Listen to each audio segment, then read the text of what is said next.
Meghan and Harry's good things makes fans learn from watching The Crown. It's Christmas, and one can't help wondering whether Meghan will be sneaking off from the in-laws and binge-watching The Crown.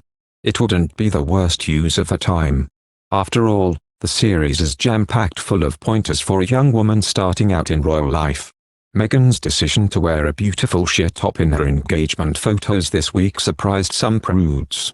The Rafe and Russo gown, with a reported $80,000 price tag, featured a ruffled black skirt and a sheer top with embroidery.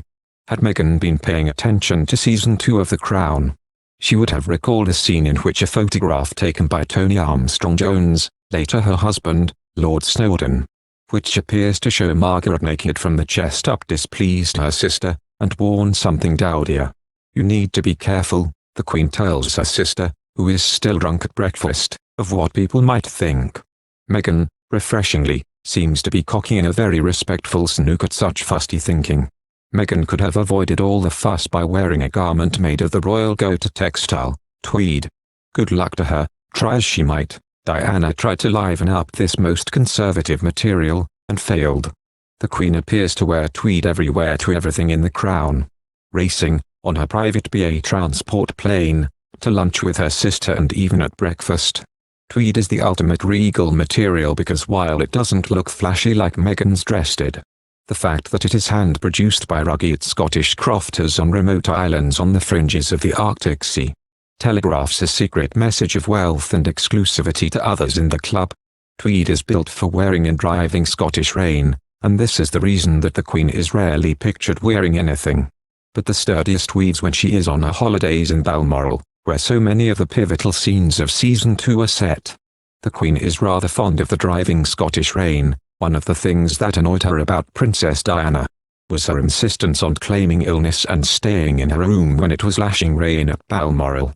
Of course, gamely enduring terrible weather with a grim smile is one of the British upper class's defining characteristics. This may come as unwelcome news to a sun-kissed Californian girl like Meghan.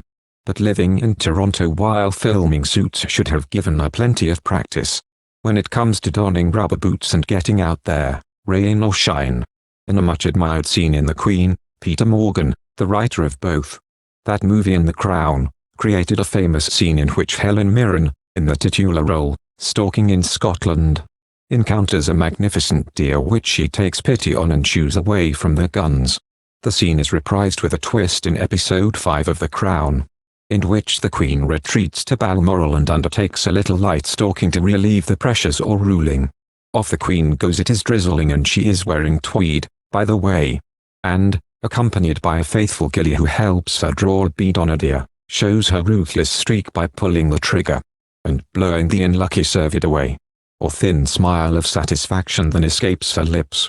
The slaughter of defenseless animals both winged and hooved is an essential and greatly treasured feature of royal life. It's hard to imagine that Meghan, who has spoken tenderly in the past of her rescue pups, was a huge fan of the picture of Prince Harry posing over a dead water buffalo. Harry was also recently off in Bavaria killing wild pigs with the German prince nicknamed the Boar Terminator, who once uploaded a video that shows him in a snowy forest killing half a dozen bolting wild boars in rapid succession. The Boxing Day pheasant shoot at Sandringham will be a bloodbath. Meghan should aim to be with Harry, but not out in the field. Instead we suggest a plane, en route to somewhere hot. If you are an attractive woman of childbearing age, a key lesson of Season 2 is that Prince Philip may well at some point hit on you. Much of the series revolves around Philip's legendary womanizing. A leopard doesn't change its spots. And even at the ripe old age of 96, Phil is said to still have the ability to turn on the charm when it comes to the ladies. As the newest and prettiest girl on the scene, Meghan will certainly be sitting next to Philip at Christmas lunch. So she and Harry should already be wargaming the polite but firm heading off at the pass. Harry's a busy fellow and, it has been said, not always that easy to track down. But if his phone keeps going to voicemail, The Crown teaches royal wives to remain calm. The Queen salvages a colonial relationship with Ghana in Season 2 with a foxtrot. After she hears reports that Jackie O considered her a little frosty, HM jets off to the country and does the foxtrot with the country's president and Nkrumah. This is soft power at its best, and the bewitched president, who has been fooling around with the commas, falls back into line. So if conversation fails with foreign dignitaries, Meghan should think about polishing up her stage school dance skills. Thank you for watching. If you like our video, would you please help us like, share and subscribe our channel. Wish you happy to see our videos. Thank you very much.